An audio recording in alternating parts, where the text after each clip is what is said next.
Good morning.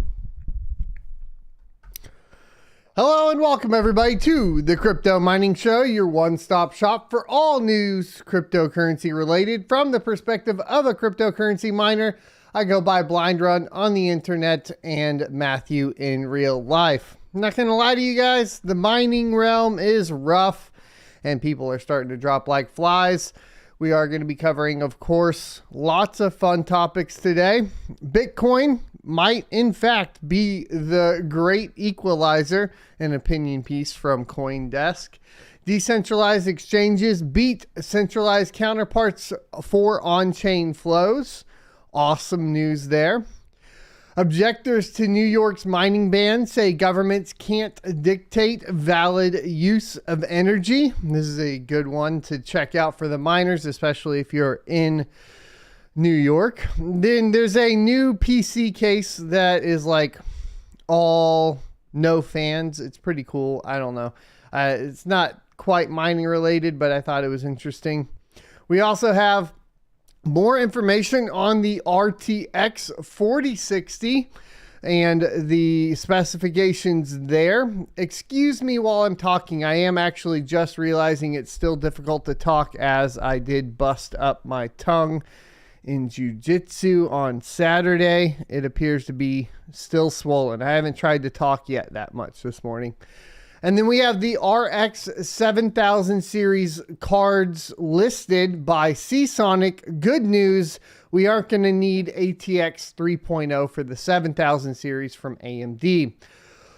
Let's get into all of it right after a word from today's sponsor. Today's sponsor is Crypto.com. Crypto.com is my go-to centralized exchange for liquidating my crypto assets. With their Crypto.com Visa debit card, I can load up my mined Ethereum to pay for power and other operating costs quickly while earning up to 8% cash back. In addition to the Visa debit card, there are additional fiat options including wire transfers to easily receive your profits. Crypto.com also offers additional services including trading and even staking to earn additional revenue on your investments. Join 10 million plus users buying and selling 100 plus cryptocurrencies at true cost by using my affiliate link in the description for a $25 funding bonus. Or enter referral code SOAT at sign up for the same bonus. Remember, cryptocurrency investment comes with significant risks, so do your own research. Alrighty, so no new miner releases to go over today, but we do have more information leaked out on the Radeon side for the RX 7000 series GPUs.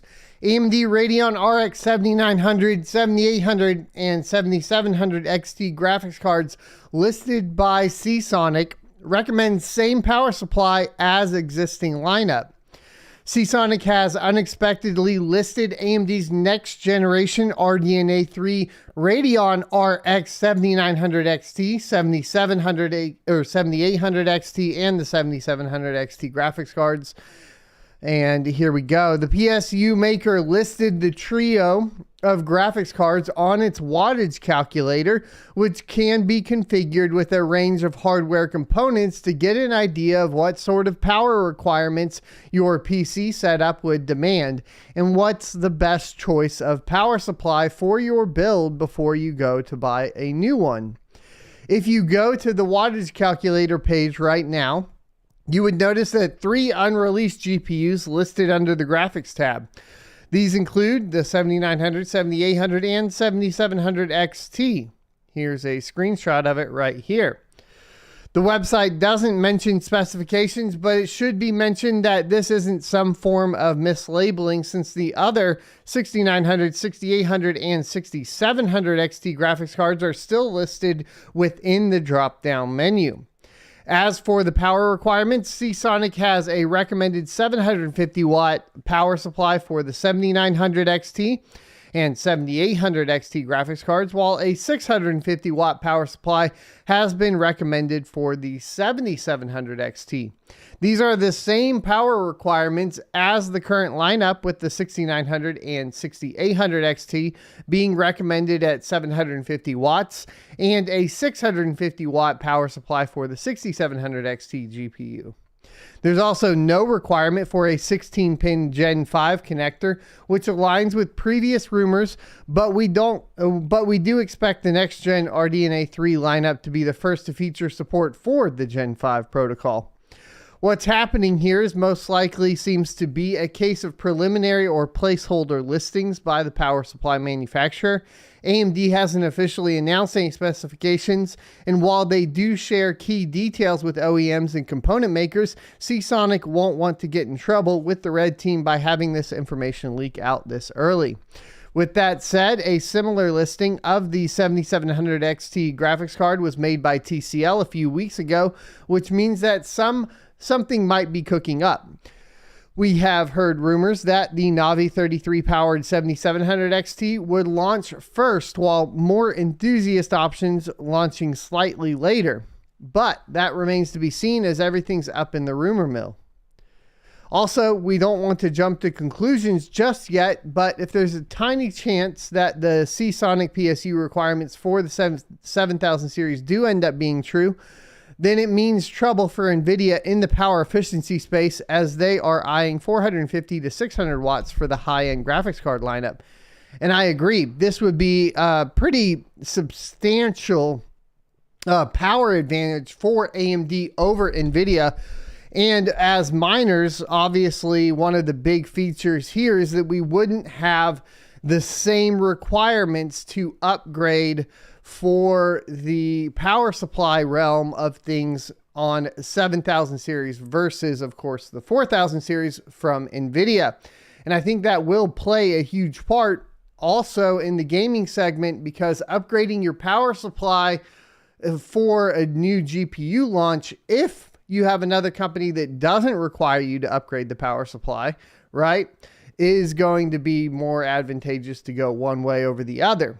And of course, performance will play a huge part in that. If the performance upgrade is enough, then those top end, PC gamer enthusiasts will want to go that route. For mining though, we are getting faster memory on the 7000 series. We are getting a 384-bit bus now this time around at the top end, which means more mining performance on the memory intensive algorithms. And I think all of that spells out good for the RX 7000 series compared to Ada Lovelace, if we're looking at it from a mining perspective.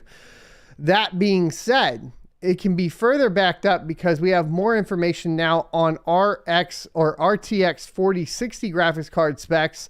And frankly, it looks like it's getting a cut down memory bus, and that's not good news for miners, especially if we start considering, usually the range in which these GPUs come out and are really efficient for mining, i.e. 3060 Ti, 3060, 6600 from the AMD side, right? So usually the cheaper the GPU with the larger memory bus is kind of preferred for miners. Let's get into these leaked specifications here. It does talk about the 4070 initially, so let's kind of get into that. This one's been updated. While there's no denying the enthusiasm around the higher end 4090 and 4080 and 4070 series cards that offer the best of gaming performance, the RTX 4060 series graphics cards will be designed around the $300 to $400 US segment, which is a mainstream price range that still offers lots of performance at hand.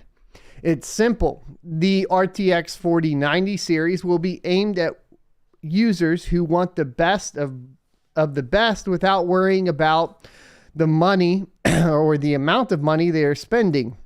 While the RTX 4080 series,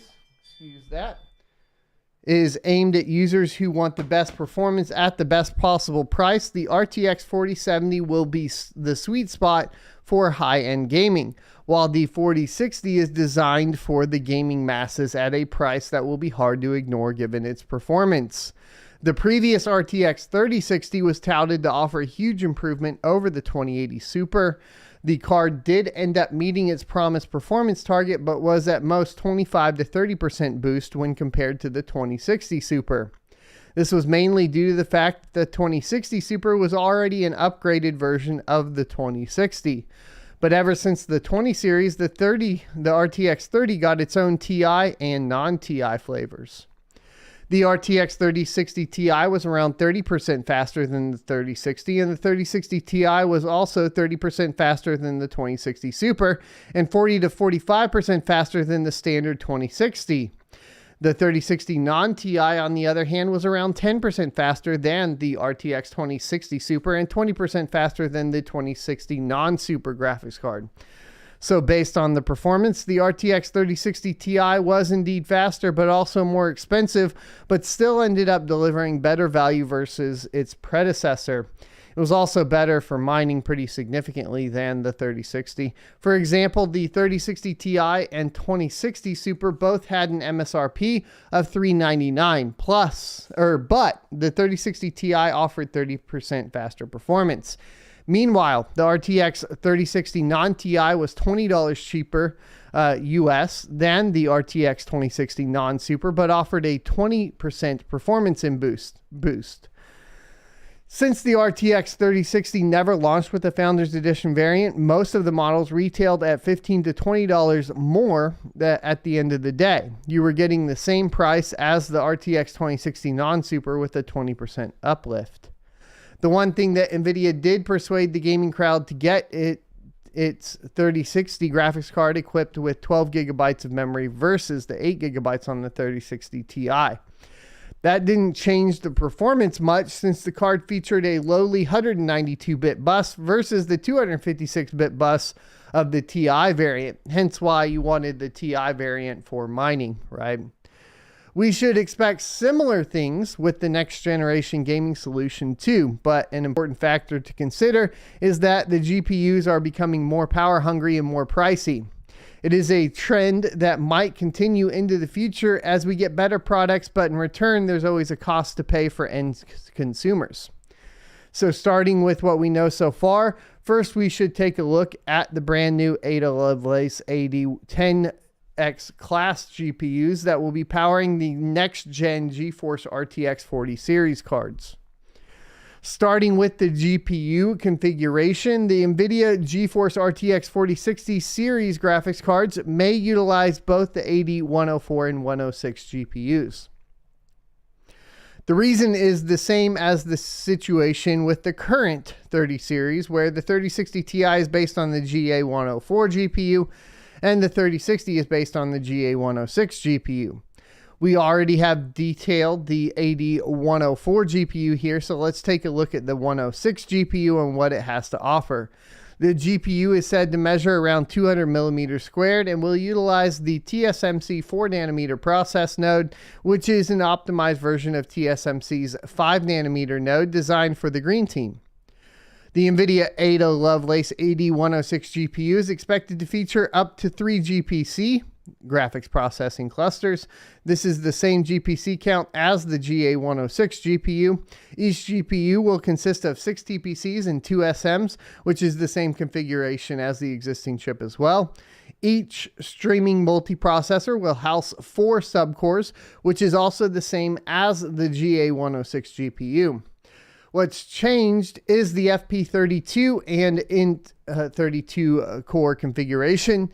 Each subcore will include 128 FP32 units, but combined with the Int32 units will go up to 192. This is because the FP32 units don't share the same subcore as the IN32 units. The 128 FP32 cores are separate from the 64 INT or Int32 cores. So in total, each subcore will consist of 32 FP32 plus 16 Int32 units for a total of 48 units. Each SM will have a total of 128 FP32 units plus 64 Int32 units for a total of 192 units. And since there are a total of 36 SM units, 12 per GPC, we are looking at 4,608 FP32 units and 2,304 Int32 units for a total of 6,912 cores. Each SM will also include 2 wrap schedules, 32 thread per clock for 64 wraps per SM. This is a 50% increase on the cores and the 33% increase in wraps per threads versus the GA102 GPU. Moving over to the cache, this is another segment where NVIDIA has given a big boost over their existing Ampere GPUs. The Ada Lovelace GPUs will pack 192 kilobytes of L1 cache per SM, an increase of 50% over Ampere. The L2 cache will be increased to 32 megabytes as mentioned in the leaks. This is a 10.6 increase over the Ampere GA106 GPU that hosts just 3 megabytes of L2 cache. The cache will be shared across the GPU. Finally, we have the ROPS, which will stick to 16 per GPC. You're looking at up to 48 ROPS, the same as the current GA106 GPUs. There are also going to be the latest 4th generation Tensor and 3rd generation ray tracing cores infused on Ada Lovelace's GPUs, which will help boost DLSS and ray tracing performance to the next level. Overall, the Ada Lovelace AD106 GPU will offer the same number of GPCs as the GA106, 20% more cores, 50% more L1 cache, 10 times the amount of L2 cache, the same number of ROPS, and 4th generation and 3rd generation ray tracing cores. I think that one of the things to pay attention to as far as specifications is going to be that L2 cache.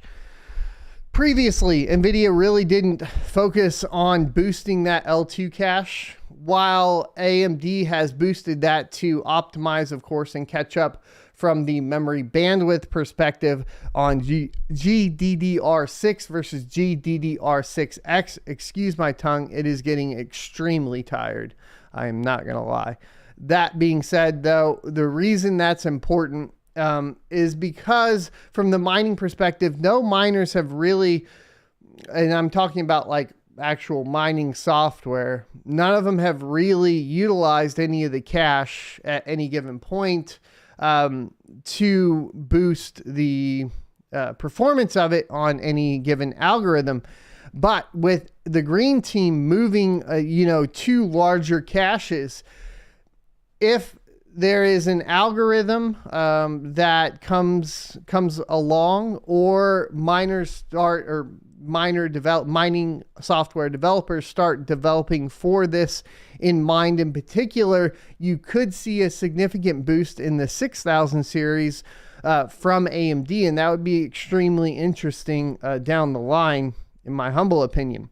Do note that the clock speeds, which are said to be at 2 to 3 gigahertz range, aren't taken into equation, so they will also play a major role in improving per core performance versus Ampere. Now, this is the 4070 stuff. I want to get into the specifications on memory. I believe it's coming up here soon. Let's get pricing real quick, though. As we saw with the RTX 3060 series, NVIDIA can have 2 distinct configurations of the RTX 4060 graphics cards. We realistically... Dude, it is hard to talk. We realistically expect there are 2 variants, the RTX 4060 and 4060 Ti. The existing generation saw the 3060 Ti and 3060 release a few months apart, and this is known to be the volume segment, so NVIDIA will take the advantage to position 2 solutions, one around $300 to $350 US, and one around $400 to $450 US at mainstream gamers right off the bat. Currently, there's no telling if the AD104 GPU will be utilized within the 4060 series, and as such, we will focus on the standard 4060, which will utilize the AD106 GPU. Based on NVIDIA's decision to do a mix of AD104 and 106 or AD106 across its 4060 lineup, we can either see a cut down 4060 or one with a full configuration, whereas the Ti can be a cut down 104 configuration. The 106 GPU will come packed with 32 megabytes of L2 cache and 48 ROPS, and clock speeds are the 2 to 3 gigahertz, and they're skipping 7 nanometers, so we've kind of already got that figured out.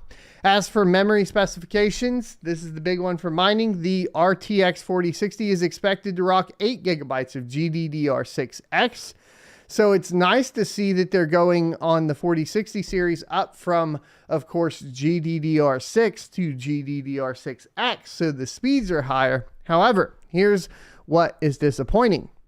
It'll come at the faster 20 gigabits per second across a 120-bit bus. That is a skinny bus.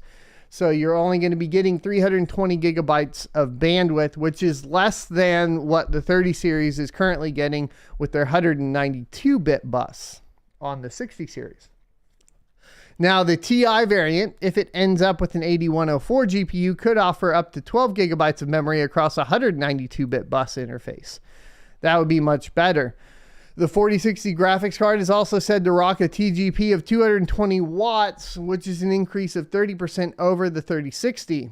And so part of the problem is you're getting less memory performance as far as bandwidth, total bandwidth, but you're getting a 30% increase in power, right?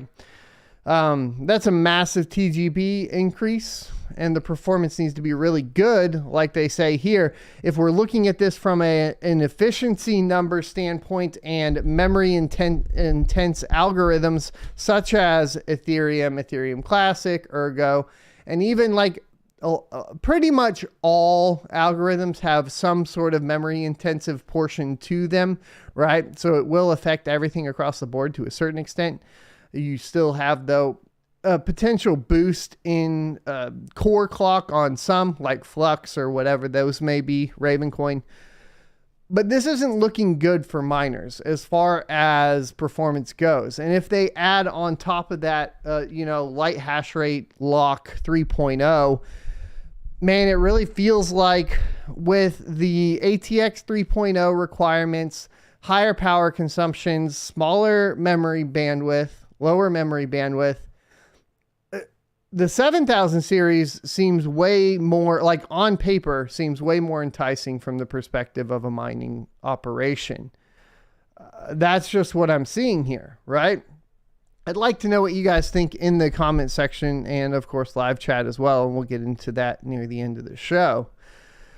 But as you can see here, here's the 4060, and you're looking at a 128-bit bus.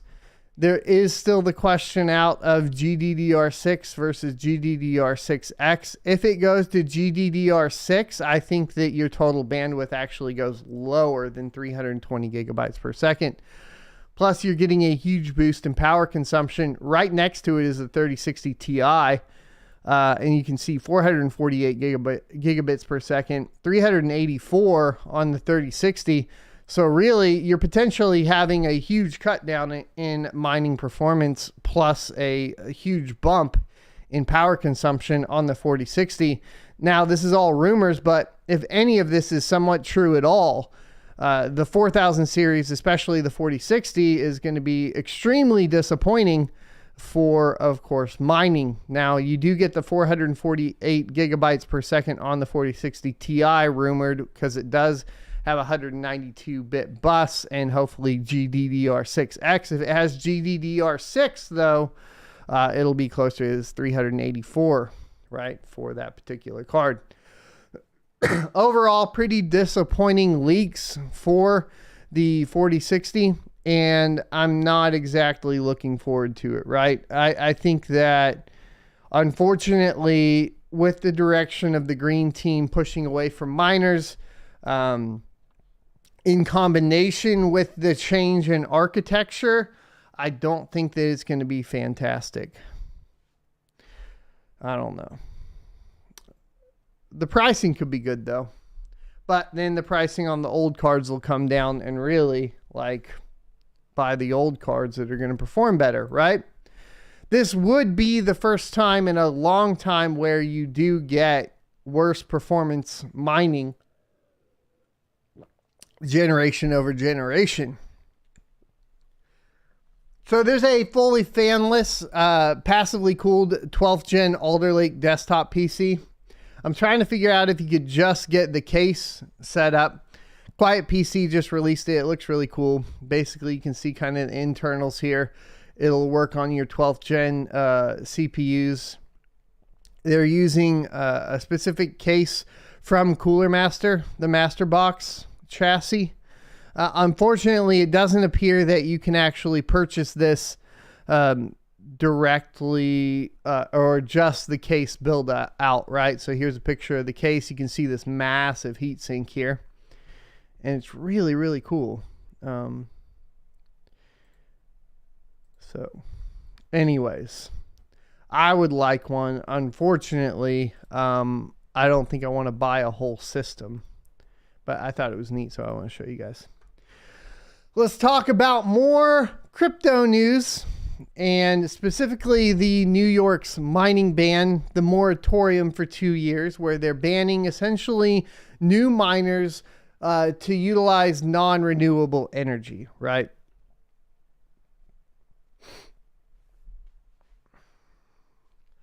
Objectors to New York's mining ban says governments can't dictate valid use of energy. Vitalik Buterin and Nick Carter offered opposing opinions to New York's mining ban, saying it's unjustifiable for governments to decide on acceptable uses of electricity.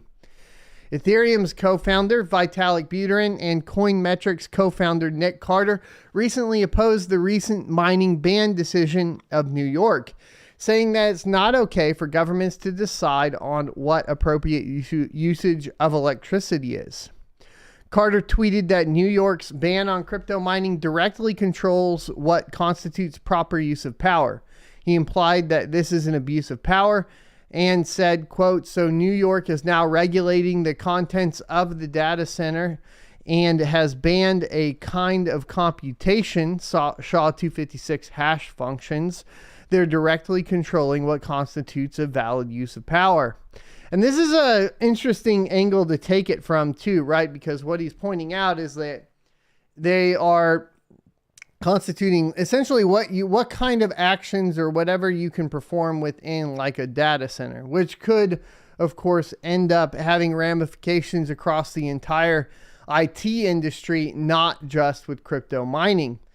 And he does continue to say that will red states respond and ban computation taking place in their borders used for pornography, Netflix, and Disney? And this is kind of what I was like thinking as well before we even got down there. Like, at what point do you have just this weird power control like we continue to see within our society in the US, where it's like red state versus blue state, people take unrealistic, positions and try to hurt the other side from whatever point of view that they can, just from their perception, and abuse their own power. And that is extremely frustrating.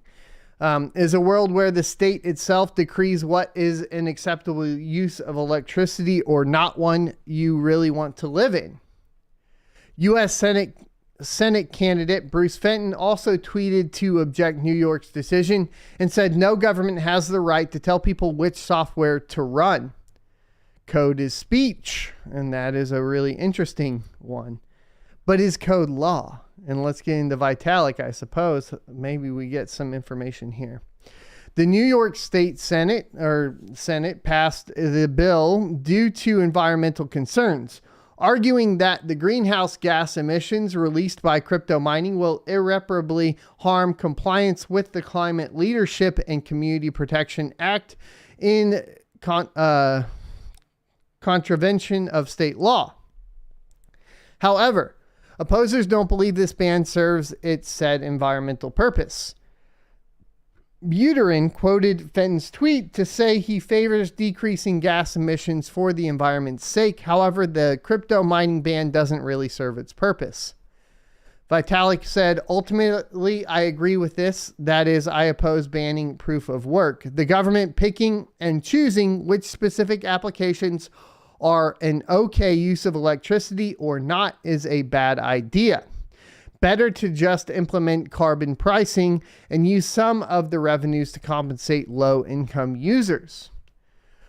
Now, from his perspective, it's interesting because we do know, of course, that Ethereum's big push to proof of stake via the merge is an environmentally driven one. Obviously, that is a PR perspective that I think gets kind of overstated a lot, because you would have to go in and take into consideration, like we've talked about before, that a lot of the validators will be running on traditional data center hardware somewhere in the cloud, utilizing something like AWS, Google, and so on, all of which aren't necessarily the most environmentally friendly data centers around, because they typically also perform the same type of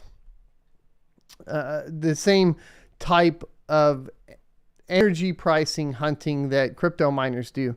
However, they aren't as incentivized to move to renewables because they don't have those incentives in place as much right now as crypto miners do. And that is because crypto miners are running 24/7. That being said, it's nice to see Vitalik come out from this perspective. I wasn't fully expecting it, right? It's going to be interesting to see how this plays out. I don't think it'll change anything necessarily. Carter also argued that environmental concerns are just a front, as the state has made some contradicting decisions. He tweeted, "The New York Shaw 256 ban might seem a little more credible if they hadn't closed down Indian Point nuclear plant, 10% of state generation, and replaced it with new natural gas plants last year. Climate warriors they are not."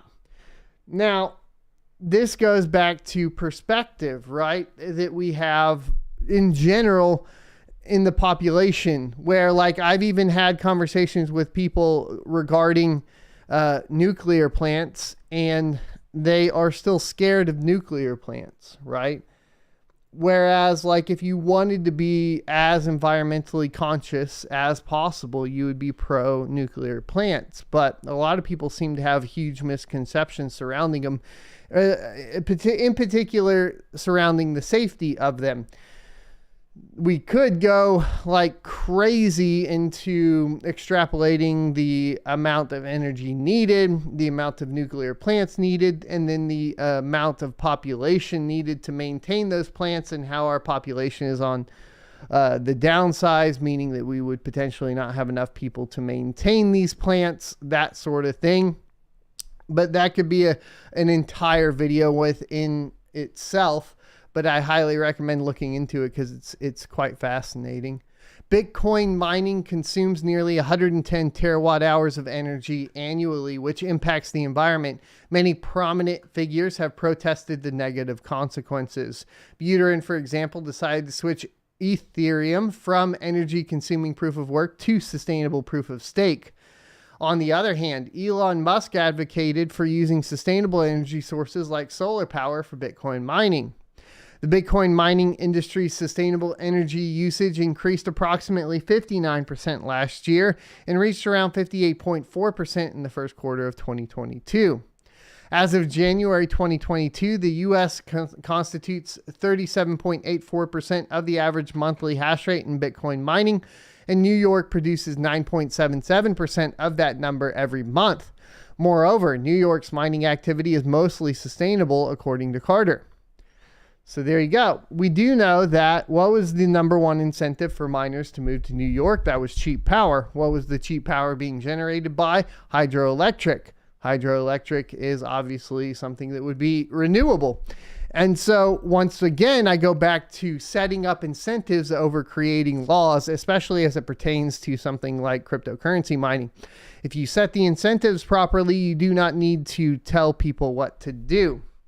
What is it? A good man will always try to act in the best manner, regardless of laws, and bad men will always find a way around the laws. And that is kind of a basic human nature thing that we've known for centuries, right? Decentralized exchanges beat centralized counterparts for on-chain flows. This is good news, guys. The data raises questions about regulation surrounding decentralized exchanges.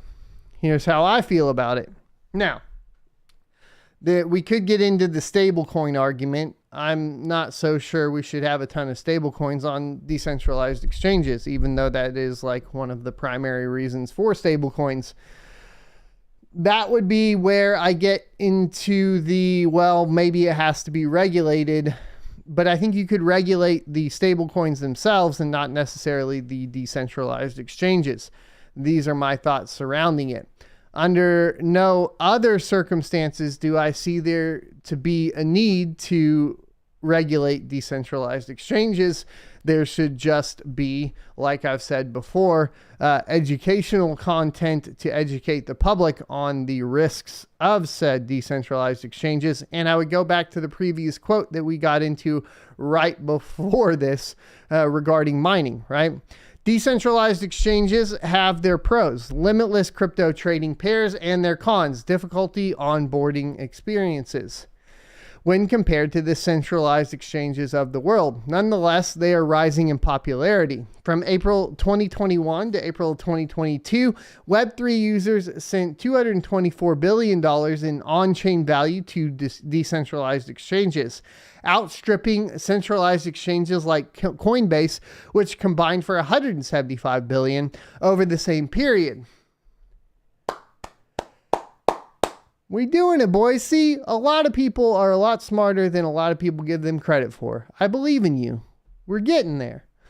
While those figures don't speak to bottom line trading volumes, they do highlight how decentralized exchanges offer a viable alternative to centralized exchanges. But a transition from centralized to decentralized exchanges raises concerns as to how this growing sector of crypto will be regulated. Decentralized exchanges are self-executing and, for better or worse, lack the human element of centralized exchanges. That means they're harder to regulate.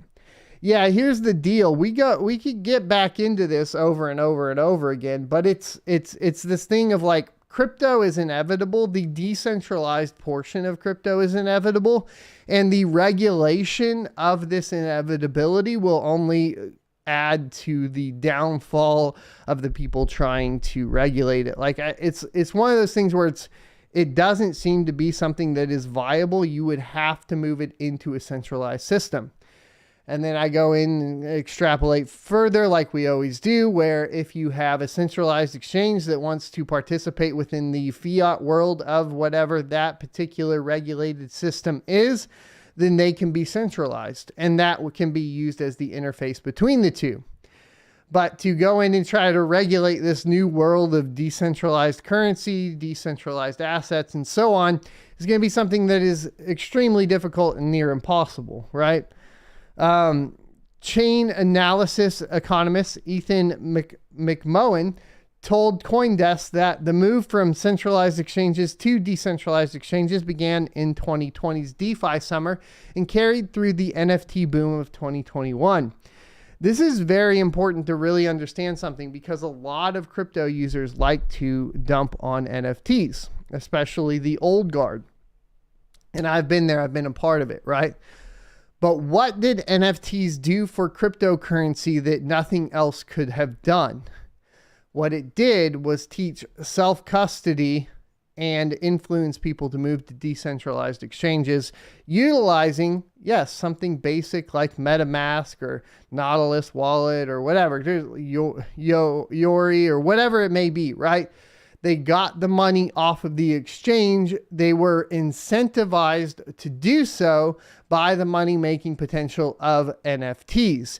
So NFTs, being something early that was such a big boom that was only available through decentralized platforms and decentralized exchanges, influenced the majority of the public to start to learn and educate themselves. So NFTs, the positive impact clearly, as we see it, has to do with onboarding basically people off of centralized exchanges on decentralized exchanges, and I see that as a net positive.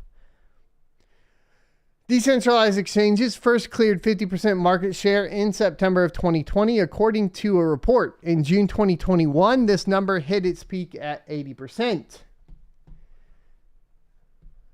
While decentralized exchanges are non-custodial and offer a wider range of currency pairs, according to McMohan, they aren't as easy to use and do not offer the same regulatory assurance that centralized exchanges do. If decentralized exchanges continue to increase in popularity, a regulatory crackdown might be on the way. Once again, like, I think that a regulatory crackdown will attempt to be on the way, but will not be able to be successful due to the nature of decentralized exchanges. If regulation serves as a hindrance, it may actually reduce the market share, he said. There you go. Finally, we do have an opinion piece here coming from CoinDesk. I'm going to rest my tongue for a second, drink a little bit of my gamer sups, and then we'll get into it. I basically bit both sides of my tongue, and so pronouncing stuff is like, I have to focus really hard, and then my tongue's getting really tired.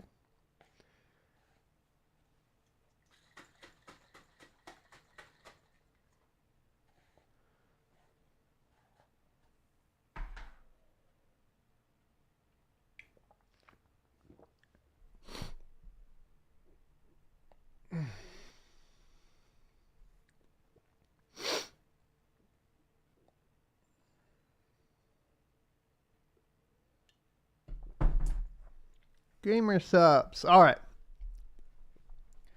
Opinion. Bitcoin might, in fact, be the great equalizer.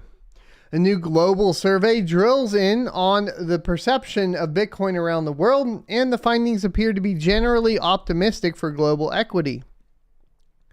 A few months back, some of my work proximity associates thought it would be interesting to run a wide-reaching, sweeping Bitcoin survey to learn more about the demographics, users' behaviors, and general perceptions of this hotly debated digital thingamabob.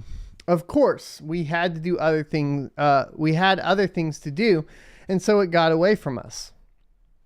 Like all good ideas, we weren't the only ones who had it. Over Memorial Day weekend, Block, the parent company of two prominent Bitcoin businesses, Cash App and Spiral, published a report titled Bitcoin Knowledge and Perceptions with Wakefield Research. The report surveyed 9,500 people in 14 countries.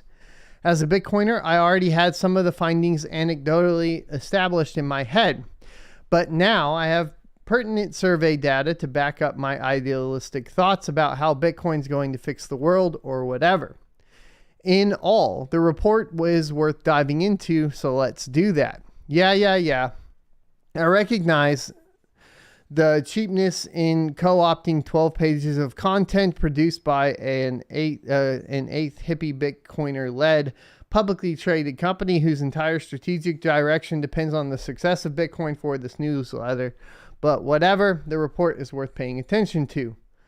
One, it's a quality piece of professional content to back up some of the anecdotal good stuff. It made Bitcoin look pretty good. Number two, here are the three key findings. Bitcoin provides promise for more equitable economy.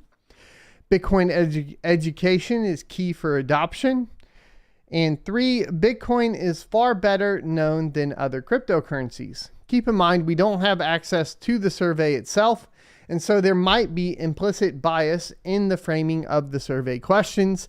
That would explain the third-party market research consultancy that was attached to the report. While that doesn't absolve Block from potential bias, it makes me less skeptical. There are three main focuses related to Bitcoin and equity mentioned in the report: income, geography, and gender. The findings related to income levels, while interesting, aren't as pronounced as the other two. What's more, the geography bit is tied to the income and wealth bit.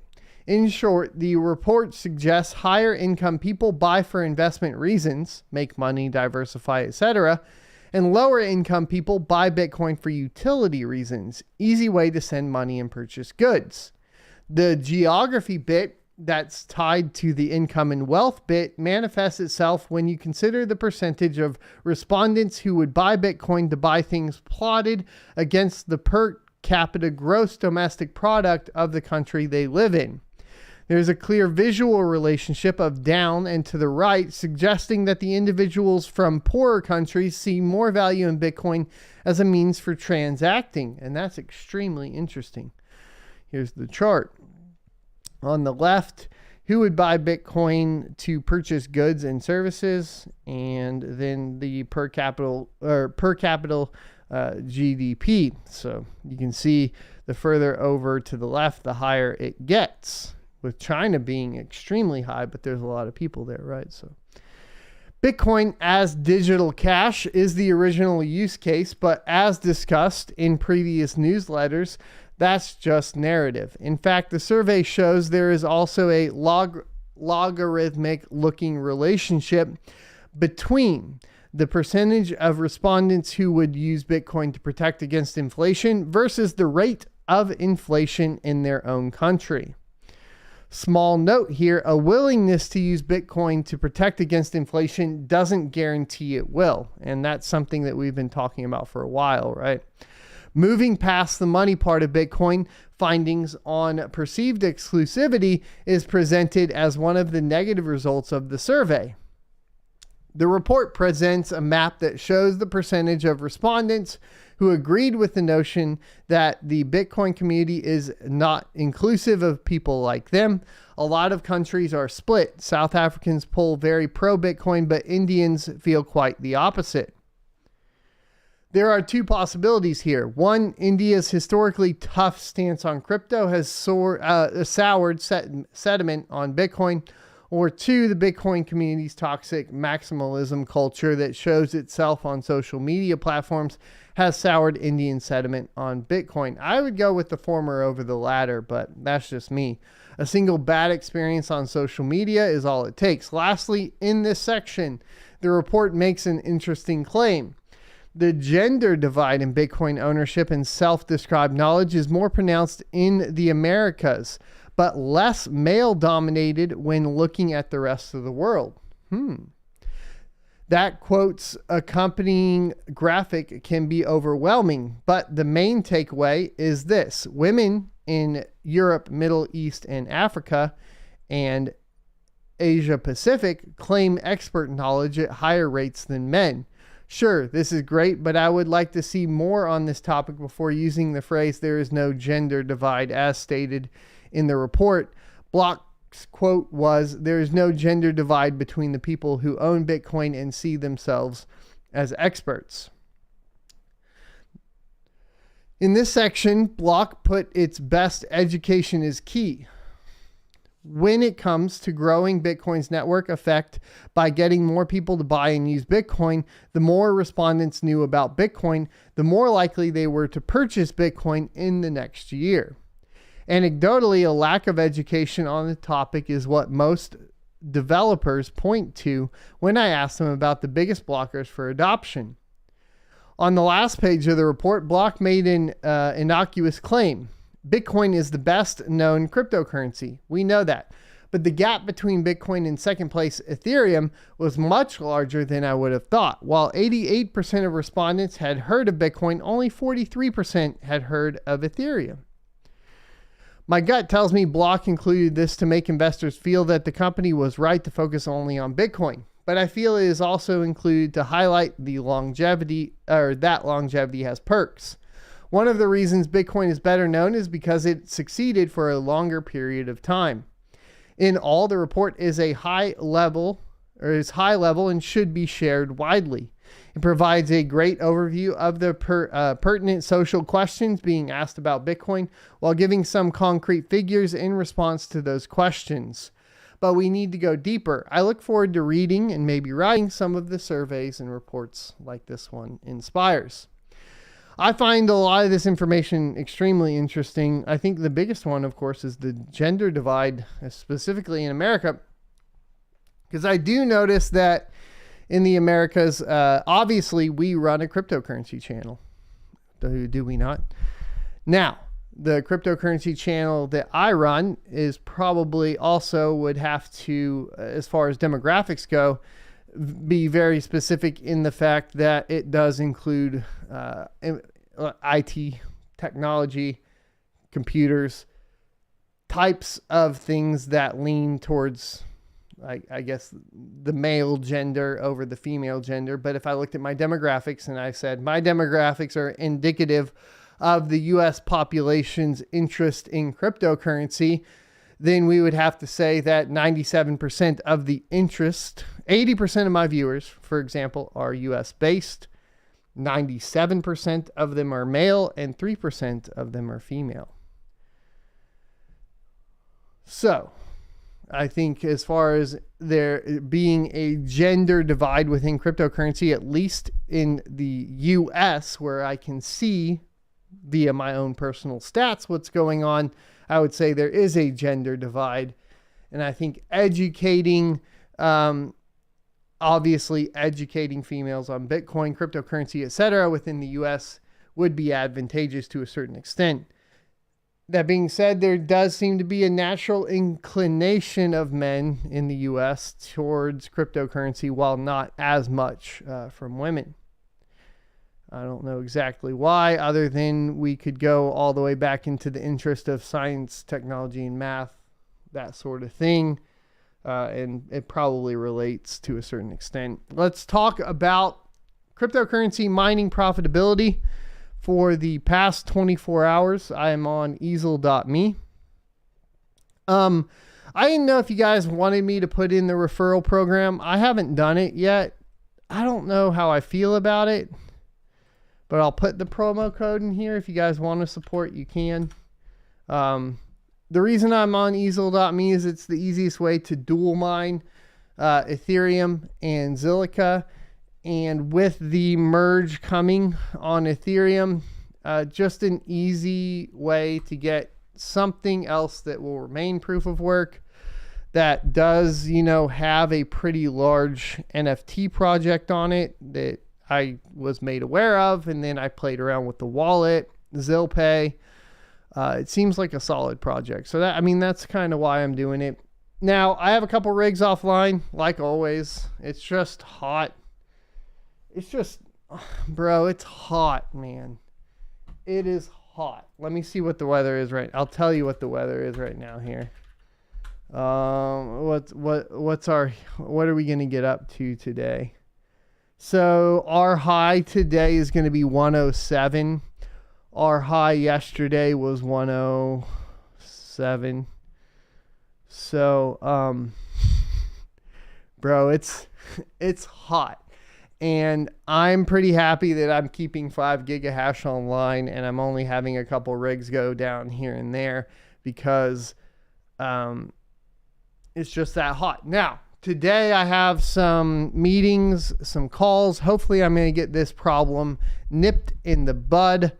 I'll be going over my plans for that as we get closer, but I'm really hoping to get the heat solved temporarily, at least in the temporary space, until we get the new space with full-on ventilation and more power. But we're maintaining 5 gigahash a second over the past 3 hours. The past 24-hour average is 4.59. I had 4 rigs go down yesterday. I had tried to do basically Team Red Miner with R mode again on a few rigs, and I'm done with it. I just can't get it going. I tried 2 more rigs yesterday, and the 2 rigs that are down are the rigs that are down. We do have a pump in price, which is helping us out here. On the day, Ethereum's at 0.062 estimated, with ZIL at 105, totaling out to $121 for the day. I did a video covering specifically my budgeting and what's going on there.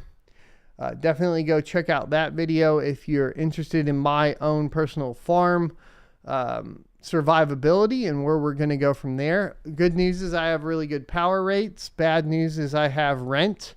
Hopefully what that means is that once we have enough power, that allows us to quadruple essentially the size of the farm, plus the ventilation to go along with it, we end up being able to, hopefully at the smaller prices, the lower GPU prices, etc., be able to scale that up to basically make the rent price minuscule or not really a factor, right? So that's kind of where I'm at as far as all of that goes.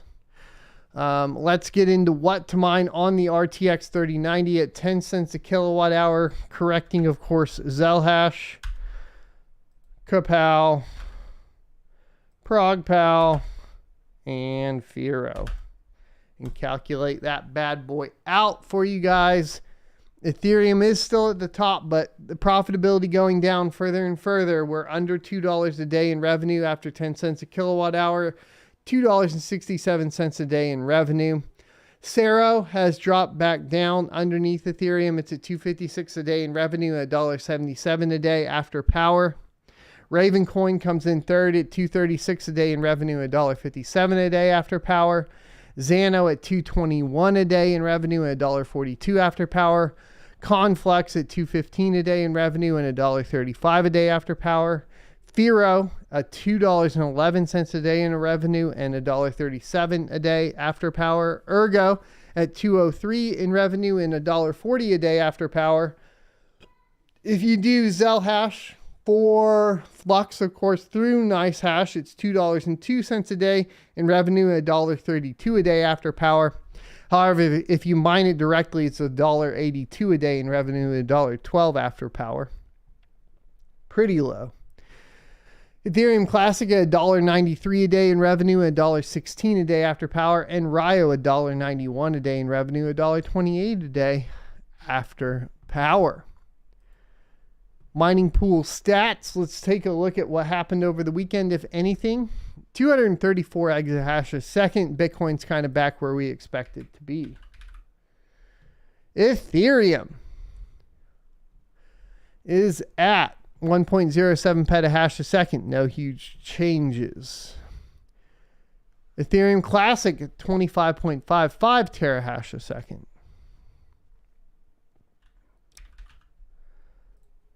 No big changes. No changes on Flux either at 1.5 mega solutions a second. And Ergo had an increase over the weekend up to 15.49 terahash a second. Finally, we'll take a look at Ravencoin. And Ravencoin is at 2.71 terahash a second. So there you go. Mining pool profitability for the periods, if we can get this over, on Ethereum. Last 90 days, F2 pool in first, mining pool up in second, Ether mine in third. Last 60 days, crazy pool in first, Ether mine in second, F2 pool in third. Last 30 days, crazy pool in first, ZET in second, Ether mine in third. Last 21 days, ZET in first, crazy pool in second, nano pool in third. Last 14 days, ZET in first, nano pool in second, F2 pool in third. Last 7 days, ZET in first, nano pool in second, F2 pool in third. Last 3 days, ZET in first, crazy pool in second, nano pool in third. And last day, crazy pool in first, ZET in second, nano pool in third. My son's playing some kind of game out there. Yeah, crazy pool had a crazy day yesterday. So there's that. I heard about that, so congratulations on people that are on that pool.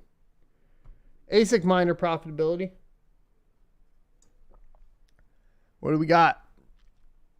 KD6, $26 a day. Pretty much sitting around where it was before, $27 a day. KD5 at $17.31. The L7 has passed up the KD6. This is the first time it has, actually. So that's important to note. And it's doing $28 a day.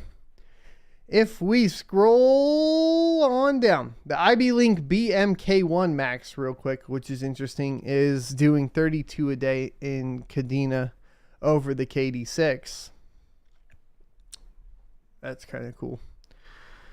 S19 Pro, $8.64 a day in profit on Digibyte.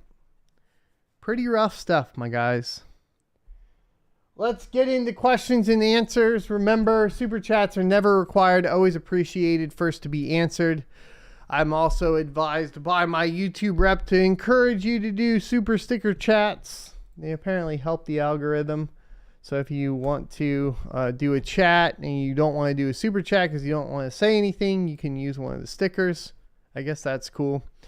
Tagging at Son of a Tech will make the message orange and easier for me to read. So make sure you do that. If you have a question and you don't want to donate today, that is a way to do it.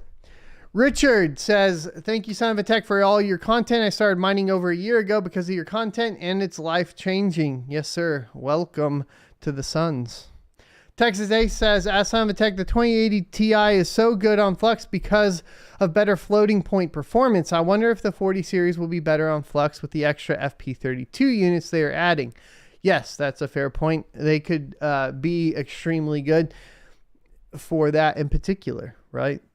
I think the hard part, like I said, is the typical 60 series that we expect to be good isn't as good. Ham Solo, thanks for the $3 super sticker. But due to pricing and due to ATX 3.0 requirements for the 40 series, I would be more likely to purchase used 2080 Ti's off of gamers upgrading to the 40 series than I would to purchasing necessarily the new 40 series. But, you know, yet to be seen. We expected the 6750 XT and the 6650 XT to perform well, and they don't, right? So, or better. And they didn't. So sometimes things go a different way than you expected it. Techie Rod with the $2 super sticker. Thank you, good sir. Texas Ace also said, at Son of a Tech, another thing that data centers waste is water. They waste tons of water each year. That's an interesting one because we are seeing data centers move to water cooling as well. Wes says, at Son of a Tech, what happened to Viacoin a couple days ago? I don't know. It's not one that's on my radar.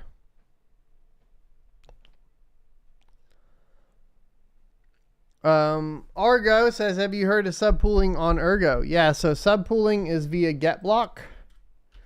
And I do have to go talk to them because I do know that you can't use your traditional, what do you call it? You can't use just like whatever is built in to the Hive OS. So that's important to understand. Here's the smart pools. Where is it? Oh man, I hate it when they do this. I mean, GetBlock needs to make their main page easier to navigate. I think you have to go to like ergo.getblock. Then you go to the smart pools. Yeah, there you go. So you do have to set up custom connection points. So they do have a solo pool as well now that you can try out. And if you click the start mining, do the smart pool, it should give you, let me make sure it doesn't do anything crazy.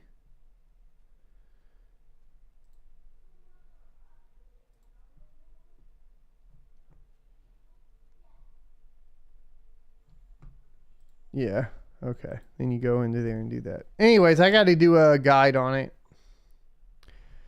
I don't remember exactly what the setting is. I was going to show you guys here, but there's it's different than the direct IPs. Kyle Cox says, at Son of a Tech, I switched farm to Ergo to beat the heat, especially on your 3090s. It is a good idea on the 3090s. I've noticed a lot better heat on the 3090s. Sanji High says, at Son of a Tech, does poly payment from Hive to Coinbase work? And looking for database for GPU thermal pad size. I know Poly for sure works on crypto.com. I have not confirmed on Coinbase. Doc Duggan says, at Son of a Tech, are you tracking at all how much heat, not temperature, but like BTU? No, I am not.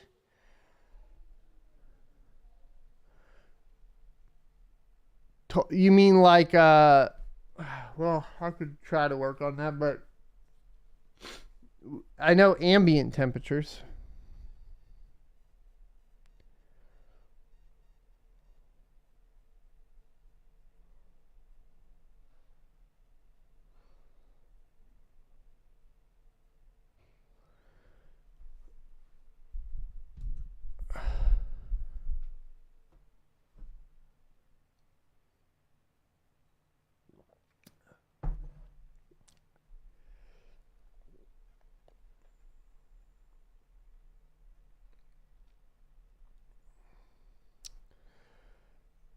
Yes, New York is still banning. Well, it's a moratorium. So it's a 2-year ban on any new miners that don't utilize renewable energy. DeWolf Mining says, that son of a tech wins the next hash rate migration. Any talks with other miners? I need to get on that this week. I'm trying to get, frankly, I'm trying to get the farm budgeting done as well as personal budgeting done because things are getting tight. Yeah, I'm stoned. Thanks for the $13.99 Canadian. Says, hey boss, with 6 gigahash you could have luck hitting 2 or more blocks on ETH per month. Have you ever tried large scale ETH solo mining? No, I haven't tried to solo mine Ethereum. I don't think that it would be great, primarily because I like the solo mining just in general. I've had zero luck with, even on Ergo. The last good luck I had with solo mining was on Flux, which I did do. And that was good for a couple weeks until everybody else started doing it too. Lord Beer says, ask Son of a Tech, what happened to the coin miner? It's dead. The second one died. The fans died on it. I haven't reached back out to them. I was waiting to be less frustrated before I approached the subject, if that makes sense. But it's been dead for like 2 weeks. And I'm extremely frustrated, so I was trying to not be frustrated. Miller Mining Company says, ask Son of a Tech, are you using outside air to cool your rigs or a combination? Outside air only, yeah. No AC. What Miner says, ask Son of a Tech, have you thought about hosting at your new facility? Yes. The logistics are pretty tough, and I wouldn't do GPUs because, frankly, like, I could think about GPUs, but I think that there's too many variables. Like if I did GPUs, it would be one of those things where you have to buy the exact GPUs I tell you to buy and some sort of uniformity to it, put in the same cases. And even then it's still difficult. So I think like ASIC hosting would be a lot easier. Detroit says, ask Son of a Tech, maybe start covering ETH block times with profitability. Okay, we can do that. Are they up today? I haven't even looked. ETH stats doesn't really work that good. Yeah, we're getting close to that 15-second block time, huh? Average is 14.6 seconds. Average block time right now.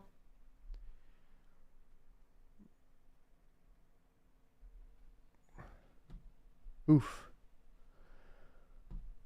Pretty rough. Let's see.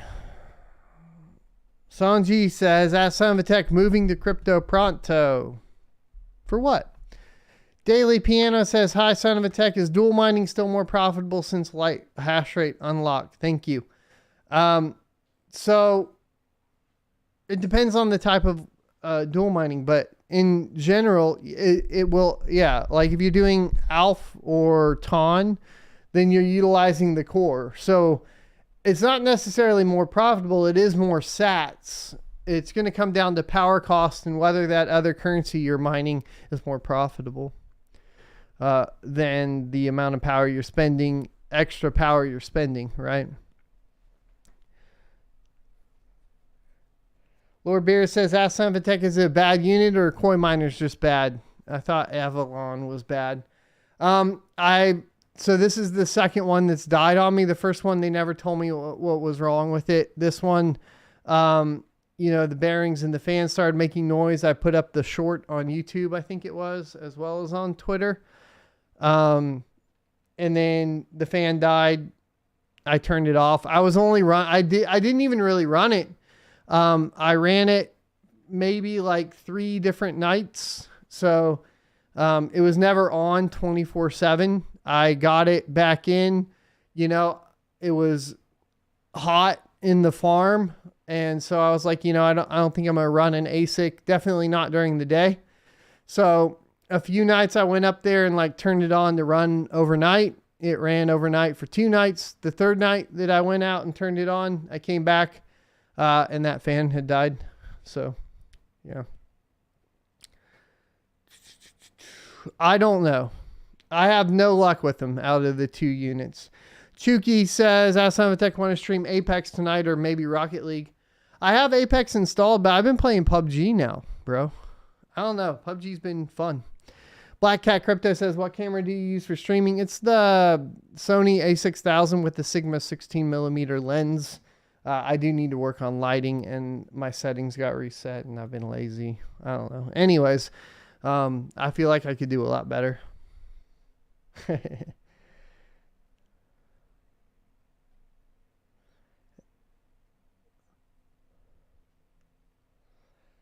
Moving Ethereum payment from Coinbase Crypto.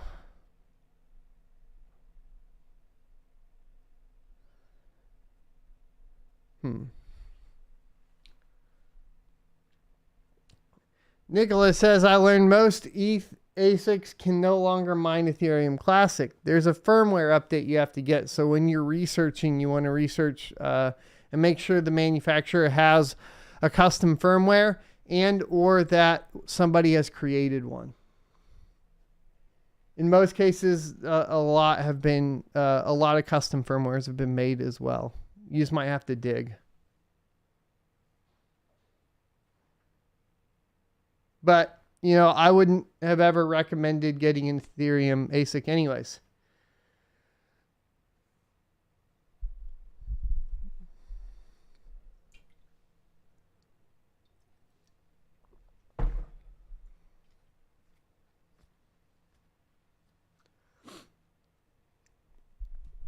But it is a curious question of what happens to all the Ethereum ASICs when they move to proof of stake. My tongue is dead, guys. I would usually do a little bit longer of a Q&A, but I'm getting tired. Like it's like just my tongue, and I just want to be done talking. And let it rest. So thanks everybody for watching. Be sure to hit the like, comment, subscribe, and notification bell down below. And I will see you next Tuesday, which is tomorrow, 9:45 a.m. Central to 10:45 a.m. Central. Please check out the Crypto Mining Show's clip channel and enjoy the ad to end the show because I forgot to run it mid. Today's sponsor is Crypto.com. Crypto.com is my go-to centralized exchange for liquidating my crypto assets. With their Crypto.com Visa debit card, I can load up my mined Ethereum to pay for power and other operating costs quickly while earning up to 8% cash back. In addition to the Visa debit card, there are additional fiat options including wire transfers to easily receive your profits. Crypto.com also offers additional services including trading and even staking to earn additional revenue on your investments. Join 10 million plus users buying and selling 100 plus cryptocurrencies at true cost by using my affiliate link in the description for a $25 funding bonus. Or enter referral code SOAT at sign up for the same bonus. Remember, cryptocurrency investment comes with significant risks, so do your own research.